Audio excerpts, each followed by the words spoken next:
Yeah. దావీదు యోనాతను ప్రాణ స్నేహితులు అంటండి. పరిశుద్ధ బైబిల్ గ్రంథంలో చూసుకున్నట్లయితే ప్రాణ స్నేహితులుగా దేవుని వాక్యము తెలియజేస్తూ ఉంది. హల్లెలూయా, హల్లెలూయా. వీరి ప్రాణ స్నేహితులే కాదు కానీ వీరి స్నేహము స్వచ్ఛమైనటువంటి స్నేహం అంట. హల్లెలూయా. వీరు ఒకరినొకరు ప్రాణం పెట్టేంత స్నేహ బంధం కలిగి ఉన్నటువంటి స్నేహితులుగా మనం చూస్తూ ఉన్నాం. అంతేకాదు కానీ యోనాతన హృదయము దావీదు హృదయంలో కలిసిపోయిందంట. హల్లెలూయా.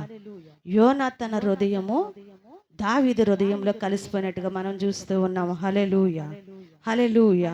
యోనాతను తన ప్రాణం వలె దావీదుని చూసుకుంటున్నాడంట. ఎలా చూసుకుంటున్నాడంటండి? యోనాతను దావీదును ప్రాణ స్నేహితుడిగా చూసుకున్నట్లుగా మనం చూస్తూ ఉన్నాం.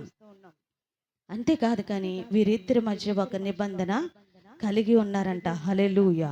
వారు కేవలం స్నేహితులు మాత్రమే కాదు కానీ దేవుని సన్నిధిలో ఒకరినొకరు నమ్మకముగా ఉంటూ నిబంధన చేసుకొని ఉన్నారు. హల్లెలూయా. దేవుని సన్నిధిలో ఒకరినొకరు కలిసి ఉండడమే కాదు కానీ వీరిద్దరు కూడా ఒక నిబంధన కలిగి దేవుని సన్నిధిలో నమ్మకంగా ఉన్నటువంటి స్నేహితులండి. సౌలు కుమారుడు యోనాతను, యెషయా కుమారుడు దావీదు. అయితే సౌలు పరిపాలిస్తున్న ఆ రోజుల్లో సౌలు తర్వాత తన కుమారుడైనటువంటి యోనాతనుకు రావలసినటువంటి ఆ సింహాసనము దేవుడు దావీదుకి ఇచ్చినట్లుగా మనం చూస్తూ ఉన్నాం. ఆ సమయంలో యోనాతను ఎటువంటి అసూయ కానీ అత్యాస కానీ ఎటువంటి కోపం కానీ ఉద్రేకత కానీ లేకుండా మొదటి ఎలాగైతే స్నేహబంధం కలిగి ఉన్నారో అదే స్నేహబంధాన్ని కలిగి దావీదు యోనాతను ఉన్నారు. హల్లెలూయా. దావీదు రాజు అవుతాడని తెలుసు కూడా యోనాతను ఎటువంటి అసూయ కానీ ఈర్ష్య కానీ లేకుండా దావీదుతో స్నేహం చేస్తూనే ఉన్నాడండి. హల్లెలూయా. అంతేకాదు కానీ తన తండ్రి సౌలు సంపాలను చూసినప్పుడు దావీదుని రహస్యంగా కలుసుకుంటూ తనకి దేవుని మాటలు బోధిస్తూ తన ధైర్యపరిచే గొప్ప స్నేహితుడిగా మనము చూస్తూ ఉన్నామండి. ఈ స్నేహానికి స్వార్థం లేని స్నేహం అండి. కష్టకాలంలో ఒకరినొకరు సహాయం చేసుకునే స్నేహంగా మనం చూస్తూ ఉన్నాం. దావీదు యోనాతను ఒక మంచి స్నేహితులుగా తెలియజేస్తూ ఉంది దేవుని వాక్యము.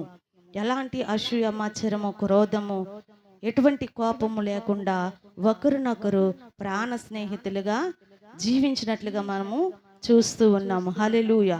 ఈ లోకంలో స్నేహం చేస్తున్న మనము మన స్నేహితులు మన కొరకు ఏం చేస్తూ ఉన్నారు? ఎలాంటి సహాయం చేస్తూ ఉన్నారు? ఎలా మనకు సహకరిస్తూ ఉన్నారు? మరి యోనాతనులాగా కష్టకాలంలో సహాయం చేస్తూ ఉన్నారు? ఆపదలో ఆదుకునే స్నేహం ఉందా? లేకపోతే నీ కష్టకాలంలో ఎవరైనా నిన్ను వాదార్చి నేను ధైర్యపరిచే స్నేహితులు ఈ లోకంలో ఉన్నారా? లేదు. పరిశుద్ధ బైబిల్ గ్రంథంలో అయితే నిజమైన స్నేహితులు దావీదు యోనాతనుగా బైబిల్ తెలియజేస్తూ ఉంది. హల్లెలూయా.